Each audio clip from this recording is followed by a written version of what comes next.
Hello అందరికీ welcome to my YouTube channel. నేను చెప్పిన కదా మా అత్తమ్మ వాళ్ళు ఎందుకు వచ్చినారో. ఇది మా పెద్దమ్మ వాళ్ళ ఇల్లు. మా తాతయ్య చనిపోయి 2 years అయిపోతుంది. అందుకోసమే ఈరోజు వచ్చినారనమాట బియ్యం ఇవ్వడానికి. మా అన్నయ్య సిగ్గుపడుతుండు, అన్నం తింటుంటే వీడియో తీస్తున్నా అని సిగ్గుపడుతుండు అనమాట. అస్సలు వీడియో తీయనిస్తలేడు వాడు. ఎక్కడ తీద్దామన్నా తీయనిస్తలేడు. నేను మంచిగా లేని వీడియోలో వాడుతున్నా అని అస్సలు తీయనిస్తలే.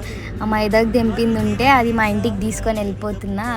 ఇవాళ అసలు కుక్క పిల్లల్ని మర్చిపోయి ఉండే. కుక్క పిల్లలకు అన్నం అయిపోతే మా డాడీ తిట్టి పాల ప్యాకెట్ తీసుకురాపు పాలు ఊతా అనుకుంటున్నానంటే మా వినయ్ తీసుకొని వస్తుంది. మా నాన్నమ్మ వస్తుంది ఇంటికి. కుక్కలు ఒరుతుంటే ఎందుకు కొడుతున్నారు అట్లా, నా కొడుకే చాతున్నారు, నా మీదకే కొడుతున్నారు అని అంటుంది మా నాన్నమ్మ. మళ్ళీ ఇంకా మా అత్తమ్మని దింపడానికి కరీంనగర్ బస్ స్టాండ్కి వెళ్ళిపోయినాం అనమాట.